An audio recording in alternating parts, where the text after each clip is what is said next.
Ақша санау барлығына ұнайды. Ол үшін түрлі қосымшаларды қолданып жүрміз. Ал бүгін әр кіріс пен шығынды жазып отыратын Notion үлгіні жасайтын боламыз. Баршаңызға сәлем, мен атым Саят. Мен сізге Notion арқылы жеке дамуға, әдет қалыптастыруға және өміріңізді реттеуге көмектесемін.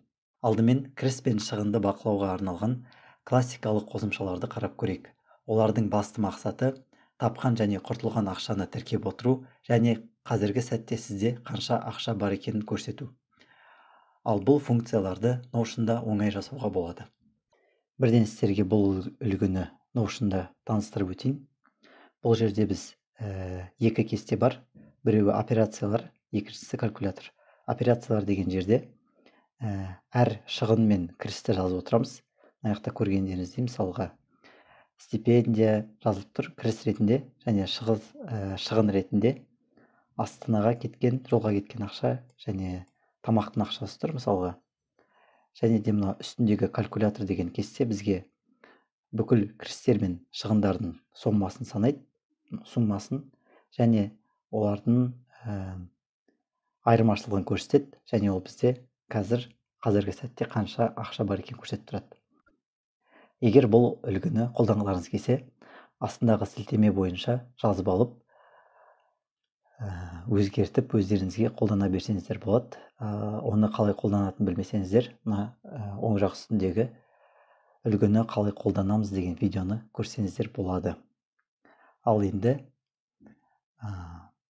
бұл үлгіні нөлден бастап қалай жасағанымды көрсететін боламын.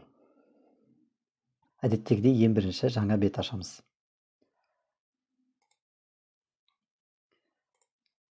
Атын кіріс шығын есебі деп қойық.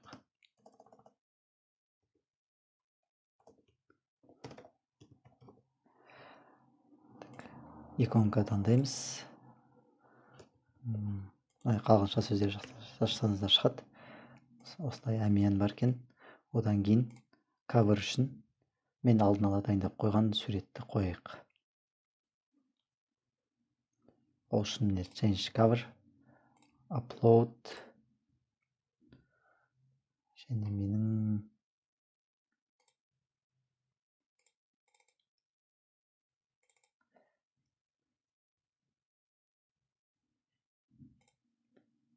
осы суретті таңдадым.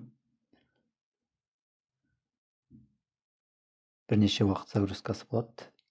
Егер қаласаңыз reposition деп шамалы жұмысты болады. Меніңше қазір әдемі тұр.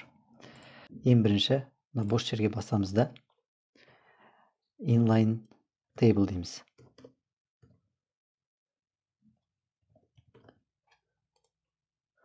Оның атын операциялар деп қойық. Әр жасаған кіріс немесе шығын операциясын осы жерге жазып отырамыз. Бірден 3 нүктеге басып енін толық қойға болады. Әзірше мыналарды дәлдетейік. Бірінші аты, одан кейін осы кіріс немесе шығынды қай уақытта жазған болсақ, сол уақытта тіркеп алатын created time деген property қосып қойық. Мына жерде created time атын уақытты деп қойық.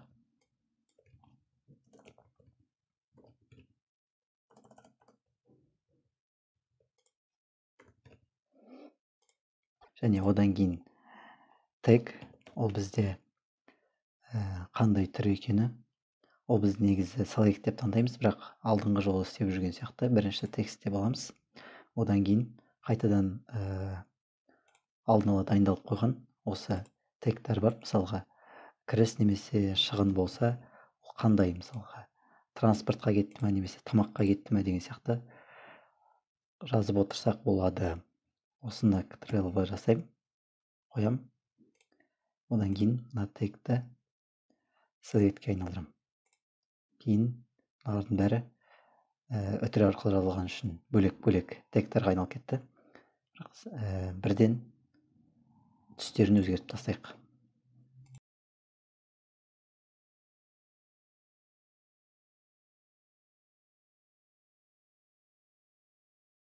Одан кейін бізде әрине number және оның қанша деп қойық. Қанша кіріс немесе қанша шығын болды. Бұл жерге жазып отырамыз. Бұны да әзірше өшіре тұрайық. Және бұл операциялар үшін бізде екі түрі ғана бар. Немесе кіріс, немесе шығын. Ол үшін қайта-қайта жазып отпау үшін оларға арналған үлгілерді жасап қоюға болады. Ол үшін new'дың қасындағы астына басамыз және new template дейміз. Атын кіріс деп қойық. Кіріс иконкасы аяқта міне плюс иконкасы бар.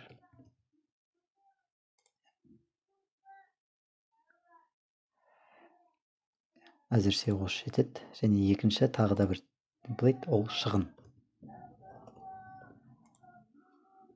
Бұл тек қана үлгінің аты.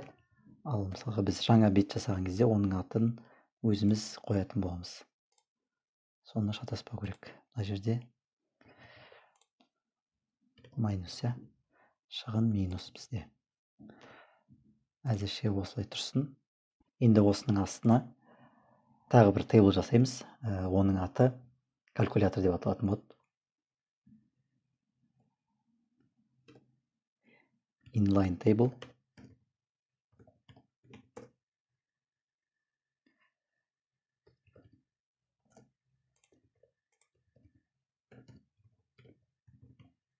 Ыңғайлы болу үшін калькуляторды үстіне жылжытып қойық. Мына беттерді өшіреміз.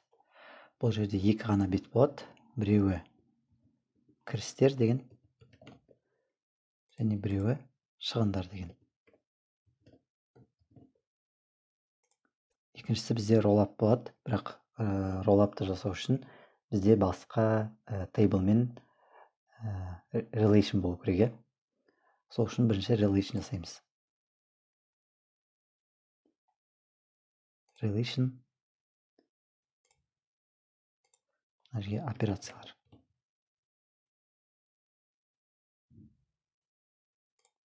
Басамыз. Жасалды. Және келесі бізде соммасы деп жазып қойық. Бұл roll-up бізде кірістер мен шығындардың суммасын есептейтін болады. Roll-up. Одан кейін мына жерге басамыз. Relation бізде біреу ғана. Tags деп тұрған аты тұра берсін, солай маңызды емес. Одан кейін бізде қанша екенін аламыз және олардың суммасын көрсетеміз. Бұл іс жүзінде қалай жұмыс істейтінін көрсету үшін бірнеше операциялар жасап көрсетейін. Және де мына кіріс пен шығынды бұл үлгілерді шамалы өзгертейік.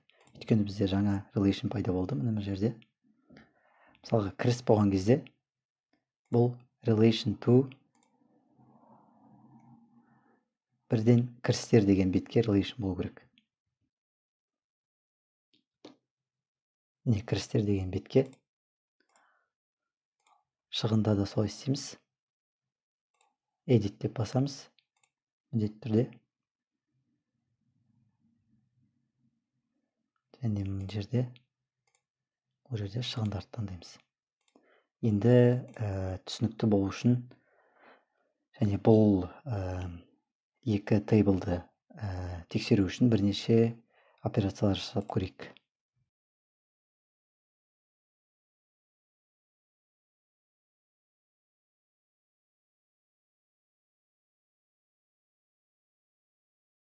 Міне мысалға үш операция жасадық. Стипендия мысалға түсті және Астанаға жолға кеткен 5000 теңге және плов жеген 3000 теңге деген сияқты.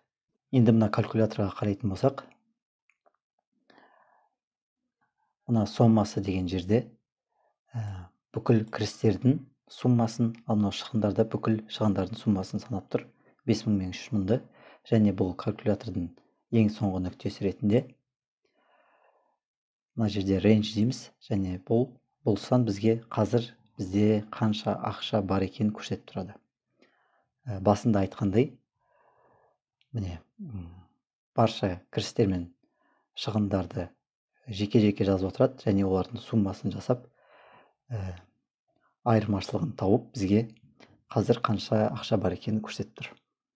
Енді бұл үлгі одан сайын әдемі көріну үшін жай ғана propertiesке барып, мына жерде tax дегенді алып тастауға болады, көрсетпейтіндей, және де мынау операциялар деген жерде тоже мына калькуляторға қатысты нәрселерді алып тастауға болады, көрсетпейтіндей.